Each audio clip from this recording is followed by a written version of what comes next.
was asking one of my friends how, after that pronouncement, how do you now like Ruto? And immediately, immediately their feelings on Ruto changed when Uhuru hinted that. All of a sudden now they're like, I can see leadership in him. But yeah, so we have that principle called voluntary non-fit injuria. Voluntary assumption of risk. Voluntary non-fit injuria is where Kenya are. But I also bemoan the hyper amendability. That even the independent constitution and even the evolution, what killed it is the many amendments. We start with very good documents, but the more we amend, the more we now personalize power. People now think that they could not get through the constitution, they come back later and chip and weaken the constitution. And that has been fairly described as the African problem. That hyper amendability, the impulse to amend, and to amend for personal gains against the primary constituting power, because amendment is a secondary power. So as we even talk of amendment, the issue could have been, is it even necessary, even if it was a good document? And Dr. Aukot here and team, probably one of the things, you guys studied Kenya very well, and you can see that the constitution was written to almost knowing you are dealing with Mkora. From the volume, from how prescriptive it is, you will do this by second week. Election will be on this date, because you knew that there is no constitutionalism. And so you don't leave things vague. Probably one thing that we needed to have been done is to put there that this constitution should be, we should take stock of why it has worked and why it has not worked every 5 or 10 years. Because right now, even the BBI itself start by saying that the problem is the software, not the institutions, not the law, not the hardware, but it is the people. It is the bad manners among the leaders that have made this constitution impotent. They have actually said they're going to legislate good manners, so we can only cross our fingers. But see, Doc, to be honest, I think that's a point we debated. If you look at the harmonized draft constitution of November 2009, the first harmonized draft, because what the committee of experts did is we never threw out the gains of constitutional talk in the past. We took the Bomas draft, we looked at the Kilifi draft, there was even a Wako draft, there was the Ufungamano draft, and we compared all these documents and we said, okay, what is the good in all these documents? We did not want to throw away certain gains. That's how our first draft, which we gave to Kenyans, was what was called the harmonized draft constitution. You know? But, and you see that harmonized draft constitution, Doc, was so prescriptive. Why was it so prescriptive? Because we knew the kind of political conmen we are dealing with. And we had said, since this is the highest law in the land, how then do we make sure that this law in the land should be implemented or enforced in the way in which a doctor prescribed to you medication to take in the morning, in the afternoon, and in the evening, or before bedtime? And that is the only way we can actually achieve progress. Not because, I mean, there are debates among constitutional builders or constitutional writers on, for example, how long or how short a constitution should be, you know? And that's why the idea of amendments, reviewing a constitution, taking stock, like Doka says, sometimes comes after you have written a constitution. That certain aspects of the constitution can actually be expanded over time. So you review the constitution or you amend it. Now, if you gave me a chance today to write Kenya's constitution, there are only two things we need to do, even with a prescriptive constitution. One, you leave nothing to chance. Certainly not to the political class, because we have seen what they are capable of doing. They even ignore things like timelines. If you look at the 5th schedule to our constitution, the laws that must be passed, there is a calendar within 3 months, 6 months, 1 year. The gender rule, for example, the 2/3 gender rule, the 1/3 gender rule, which Parliament was supposed to have effected within, I think, was it 3 years? They never did it, and that's why the Chief Justice Emeritus, David Maraga, propose to the president to dissolve parliament. It is actually in the constitution. Yeah. But then you have a political class that is full of impunity. So even as we write a constitution in a prescriptive way, yeah, probably in the future, we must also change the DNA of political leadership in this country. We must get men and women who actually believe both in the spirit and in the letter of the constitution. Because look at the ulabalu about BBI today. What they are brandishing, 35%, tax haven to help, tax holidays to this and that. That's nonsense. These are things that can be done administratively without doing change the constitution. Abbas Njuguna says just briefly, because I'll get you back to you, Dr. Abbas says you cannot afford dispensers of masks because you're only waiting for donation from Jagma. Frank Kwame says, think of this: Kenya is the only country in the world that gives MCS 4.5 billion and turns around to borrow 5 billion from IMF to finance the corona vaccine. Wow, interesting. Jago Akade says, Lawrence Kigani Blagat, have you noted a new word, representation forum from Taklas with the end? Asante sana. Thank you so much. David Sinma says, following the tiny writing in insurance exclude pandemic. Now, guys, gentlemen, I want us to roll this conversation a bit, pick it from the Daktari. Now, there are two things that have come up this week on constitutional amendments. There has been a conversation that there are intentions to pass the BBI amendment bill without having a referendum, right? And the second thing is there have been questions on whether or not we are going to have an election in 2022, as the Constitution intimates, because elections is constitutional. It clearly states when we should have an election, right? If I'm not wrong, there's a date in the Constitution. If I'm not wrong, in the Constitution, there's August. a date already. Yes, exactly. Like it's a clock that is set for. It's an alarm that's set for that time. So, is it possible to pass the BBI amendment bills and change the constitution without a referendum? That's the first question. Secondly, is it possible to push the elections? And if yes, do we need a referendum to push the elections? I'll start with you, Dr. because you are picking up with your thoughts. Two things. One, just to continue the conversation and answer the question. There is something wrong when you no longer feel embarrassed to borrow, even as an individual. That you are very comfortable. you are even give this person who is lending you high five. It shows that you have accepted a lower status. You have accepted that things are not in your hand anymore. Kenya is very excited, smiling gleefully as they go borrow. That's not a good sign. And that is the departure between Kenya and Magufuli. Magufuli is saying, no, we are not going to borrow. They actually told World Bank, we are not going to borrow from you. We want to build our economy. And you know that people or African leaders who have refused to borrow are even caused to leave power. Al-Bashir, when he refused to borrow from all this IMF, because that's how they make their money. In fact, it's not IMF developing us, it's us developing them through the borrowing. But again, so the Constitution last time did very well because in the envisioned future of drafting, they minimized the politics. There was the Constitution, the act that was saying they can only amend if you get 2/3, nobody could get it in Parliament, but they used experts. That really gave us a very good Constitution.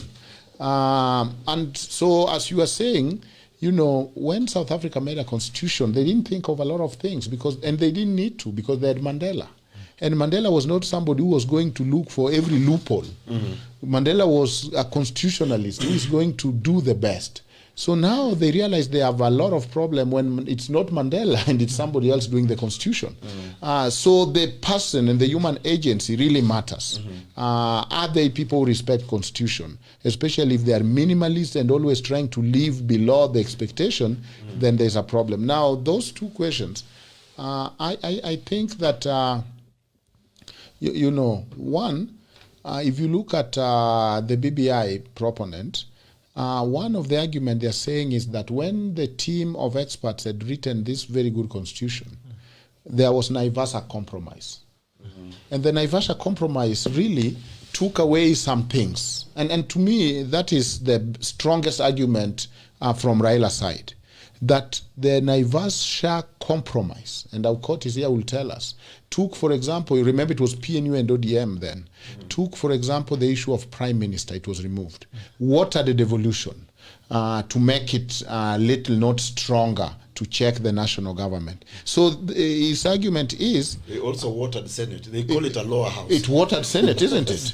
So that is Naivasha compromise. And so throughout this document, the bombers and everything, the document was very good. But when it reached Naivasha, before the politicians passed it and then it went to parliament, it was watered. And so the BBI proponents are arguing, and we can argue whether they have actually come back with what was watered out. I doubt that they have, but that is their strongest argument. Now, there is whether election can be changed. I don't think election date can be changed. There has been an attempt to change election date in parliament before.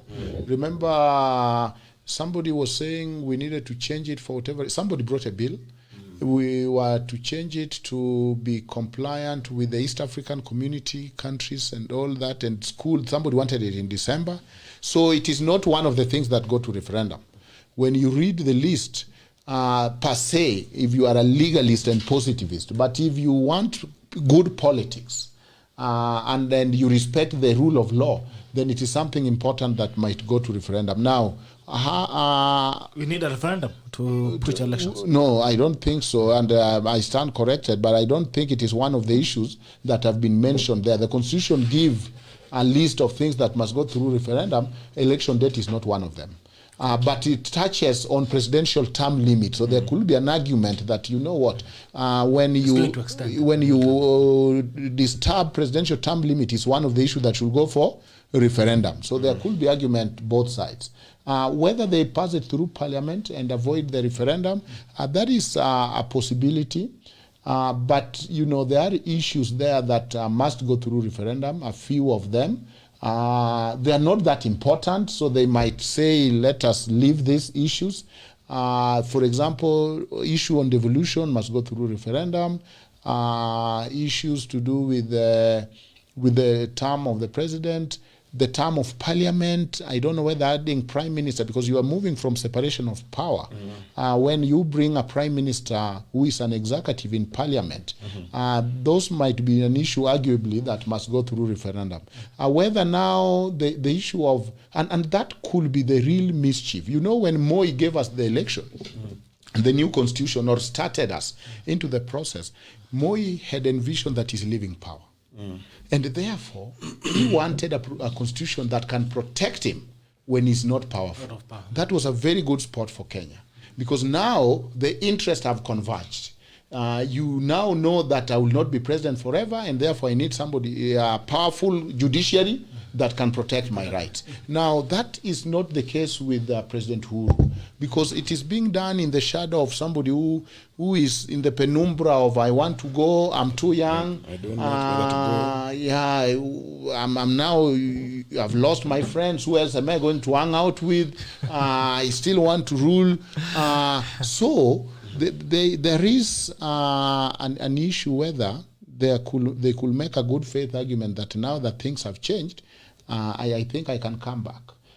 Or I can come back through proxy. And that is why, you know, to amend a constitution should be a deserved thing. As he deserved as a person to put his hands on this most sacred document after you have bastardized it for the 8 years. Probably not. So yes, constitutional election date, I believe, does not need to go to referendum. In my view, I stand corrected. The things can pass through parliament, but there are few things not so important that must go through referendum. They must look at that political cost, because the court have also said you can't move to referendum until we have cleared these cases. They might weigh in on those other issues. But at the end of the day, remember the consolidated cases that we were accepted as amicis, as law professors, trying to also help court.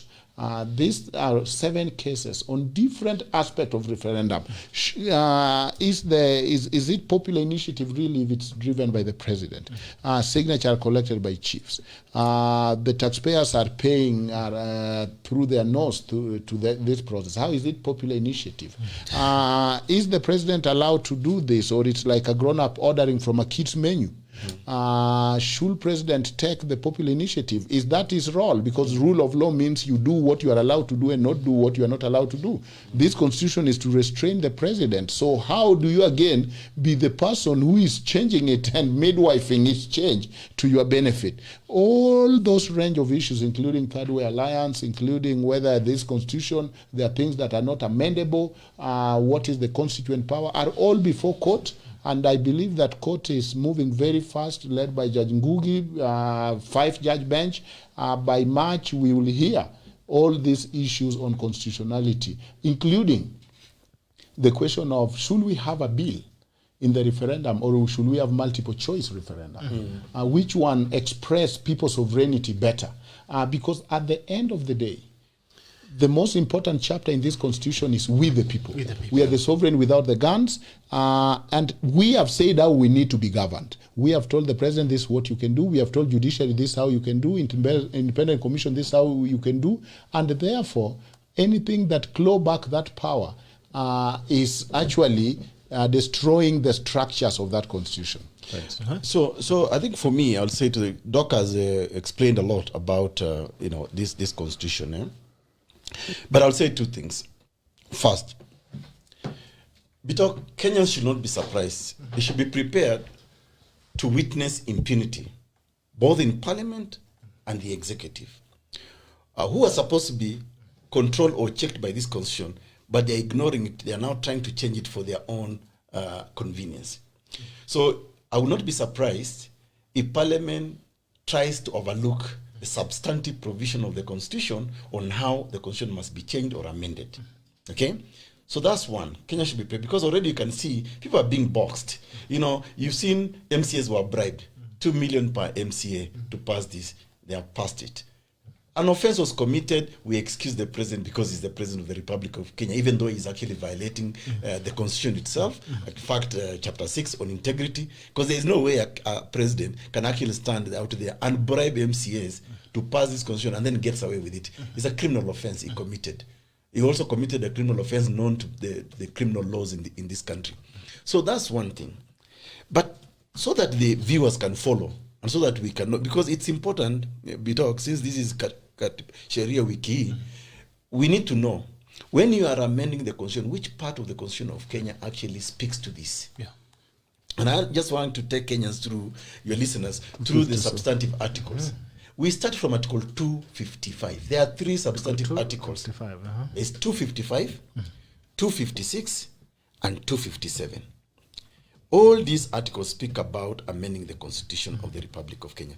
Now, if we start from 255 so that we can answer your first question, whether we should go to a referendum or not.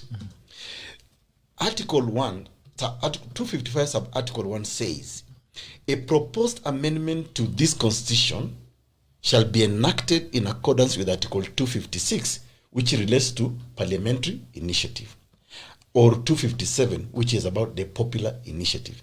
Basically, parliamentary initiative in 256 is where a member of parliament can bring a motion or can bring a bill seeking to amend the Constitution of Kenya. If it is not a matter that requires the people to vote in a referendum, then parliament can effect that. But 257 now says you can now generate general proposals like Thirdway Alliance did in the Punguza Mizigo. You go to the people.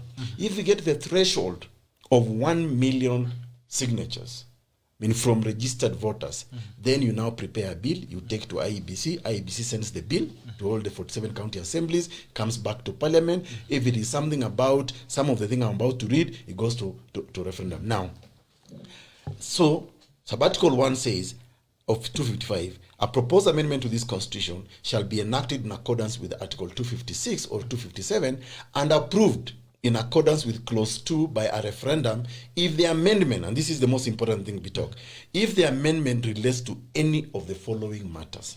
Number 1, the supremacy of this constitution. Supremacy of the constitution. So if you are going to affect the supremacy of the constitution, it cannot be parliamentarians or a few individuals or 2 political brothers who can decide.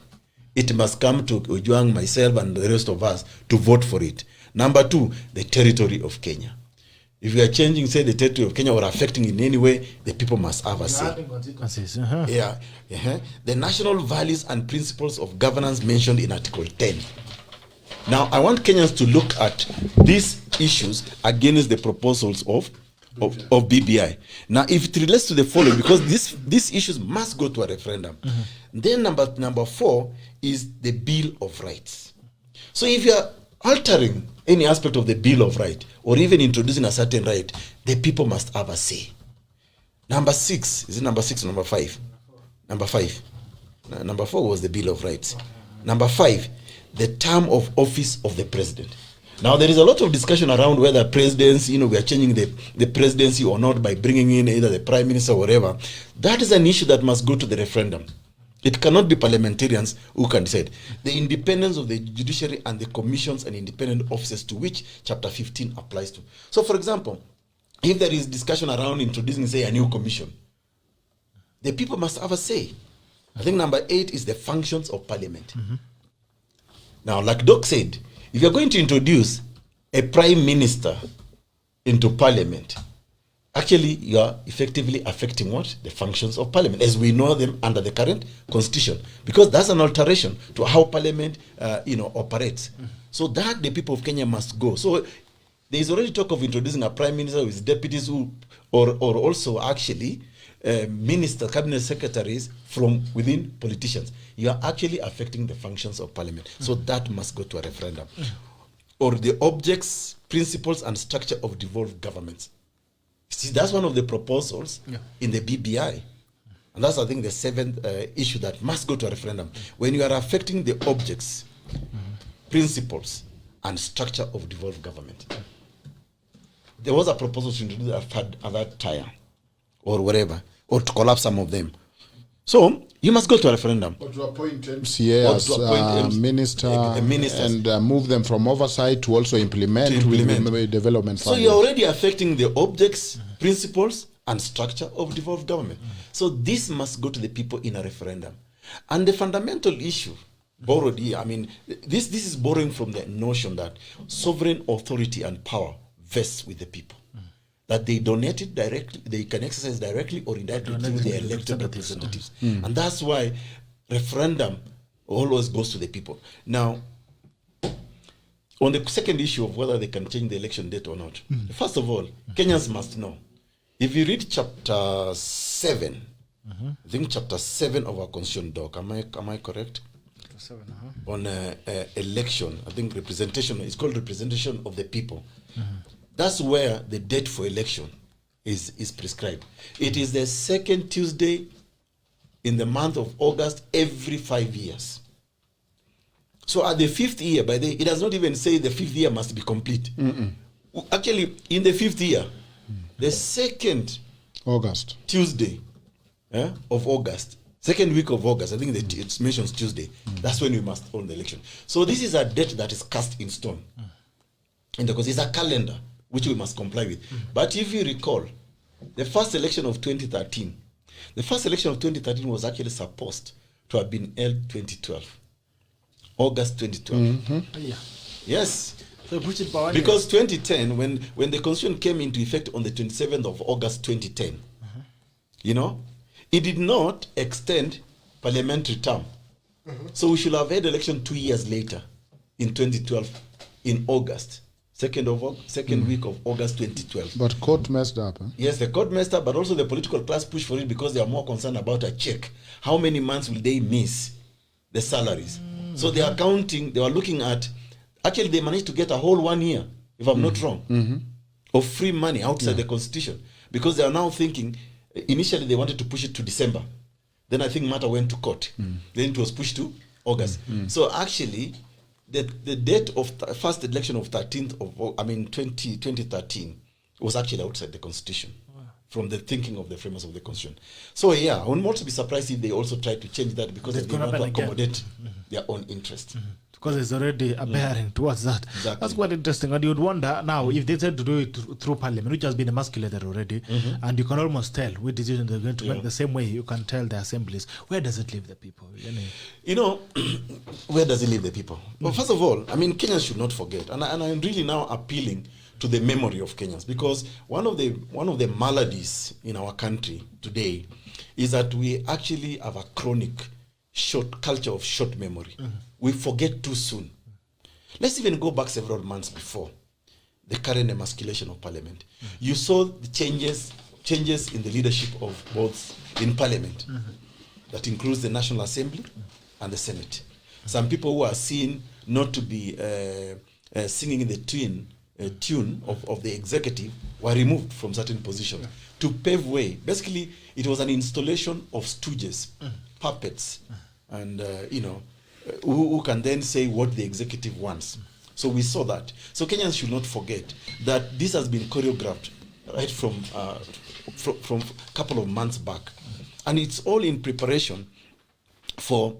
I will say violating this constitution. Another violation. Another violation. Yes, back another defilement. Yeah, by the same individuals who think this constitution and this country is about them, so that they can even amend our highest law in the land to suit their circumstances. And this is one thing and this is why I prefer, even when Kenyans talk about this BBI, please read and understand your constitution. When we wrote this constitution in 2010, we wrote it in what is called plain English. So you will not see in this document some of those Latin volenti, non-fit, injuria, amicus curiae. You will never see provisos. It's written in plain English so that anybody can read. And my advice to Kenyans to understand this document, because this is a social contract. It is a contract between you and the state operators. You don't need to read the whole constitution in 2-3 days. You can even read a chapter by chapter. In fact, why don't we suggest make this part of the Katiba week, SHERIA WIKI? We discuss chapter by chapter. In the next... we break a chapter every day. We break a chapter every Friday. Wow. Okay. We discuss chapter 1. We let people discuss and now contextualize. What are the provisions of chapter 1 in relation to our lives today? Maybe that's how we can also get meaning from this social contract. You can let people also get to understand the constitution. Exactly. Or now, what chapters are likely to be affected?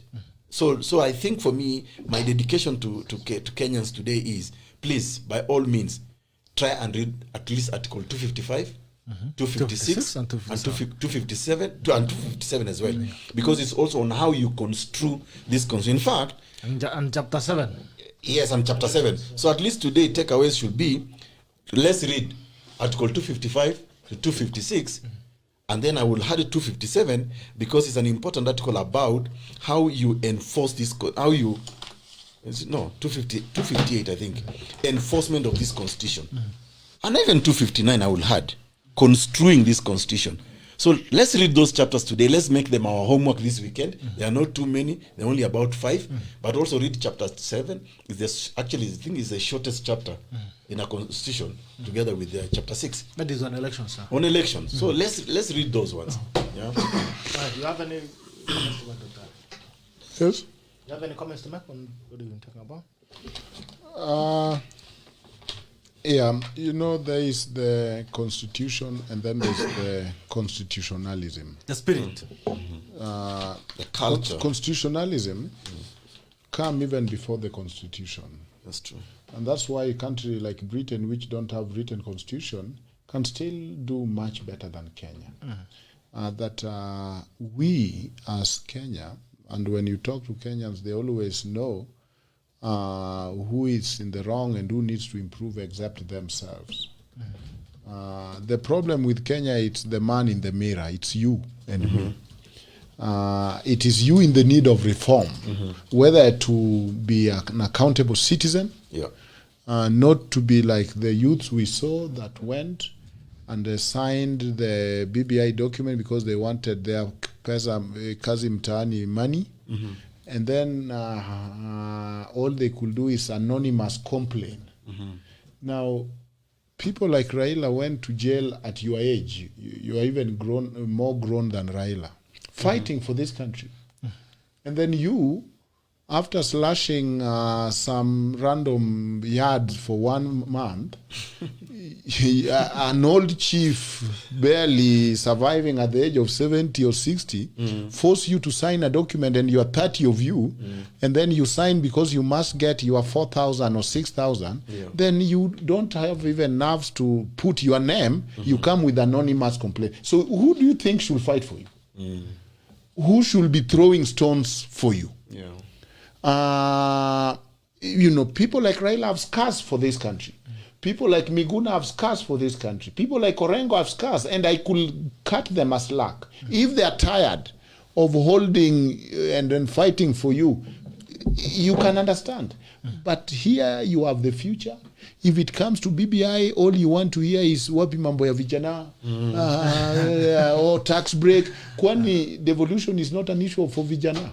You know, kwani independent judiciary is not important for vijana. Where will you go as kijana if you have a problem? Exactly. Kwani an expansive parliament which will tax us to death is not an issue for vijana. No, issue for vijana are about 3. And when you see them in TV smiling gleefully discussing, I don't know whether they want us to rap for them. This issue for vijana, tax break, sijui inoculation of business and student loan. And they don't have business. You will not always be a student. You will not always be paying loan. You need to marry. You will be paying for health care like anybody else. If it is messed up, it's messed up for everybody. So you need to worry about it. So you need to, the same to women. Oh yeah, women issues. Women issue have been narrowed to, I don't know, 2 or 3. 2/3 gender rules, as if devolution is not a woman issue. Yet all those and nomination and nomination for them, and and while you look at devolution and all the services devolution offer, whether it's agriculture, health, it is touching on women. Whether you look at the independent judiciary, it's touching for women. So you find grown-ass women seated in a conference talking of this BBI and women issues. Okay, then now to leave behind the people with disability. That all, so if you are disabled, you work in the county. A good county is important for you. A good judiciary is important for you, whether you are disabled or not. Good leadership is important for everyone. So that no, them they don't talk about that. You talk about the representation for the disabled. You talk about, so then who are we living with the bulk of the issues? So when we lack constitutionalism as a culture, when you drive on the wrong side of the road, when you don't want to do the right thing, when you have an impulse to do the wrong things, then don't be surprised when you again congregate, as many of you, and elect the wrong leaders. This constitution, even to obey law, is a moral choice. Exactly. Law cannot obey itself. Law cannot implement itself. It's implemented by human agents. Law cannot speak for itself. It has to be interpreted by court and people who interpret it, including the executive who swore. Why do we still have this archaic tradition that you take a Bible or Quran and swear? Because we hope that you'll even require divine assistance. Unajua zile ngumu naachia Mungu. If we cannot help you, but at least you swore with the Bible. Respect the Bible. If the constitution doesn't shock you, at least let God shock you. The heaven came down and witnessed. So now, how do you just swear with your Bible? Dropped it. Almost what I've seen even with courts, people swear with their Bible and they can't wait to get to the stand and lie. And when Judge Mutungi realized this is nonsense, even among pastors in his court, he had the Kamba traditional oath taking in his court. He'll say, I understand you're a Christian, but in my court I also want the... Do you know even Christians who are more afraid of the traditional one than taking the Bible and lying after that? Because that one you don't even swear, you curse yourself. You say, may this and this happen to me if I lie. So, where we are is that as Ambani and as Nani have told us, we have inflation of laws. But laws cannot enforce themselves. They are enforced by human beings who have bad manners, who are terrible people, who have bad spirit, and who are always looking to cut corners. And that cannot be cured by law. The answer lies out of the law. Now, finally, this constitution, because Nini belongs to the people, it has brought something beyond just law, which we can call legitimacy.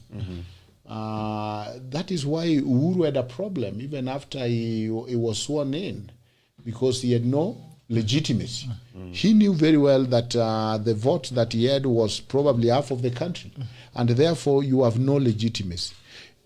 This parliament right now has no legitimacy. That's true. They have broken all the laws. They have not followed the laws. They are a voting machine.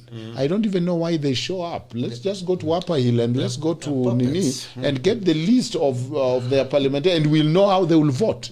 So if this, in the envision of Kenyans, was your job was to check the executive. You know, Doc, like I boy, said, were we wrong. You know, like I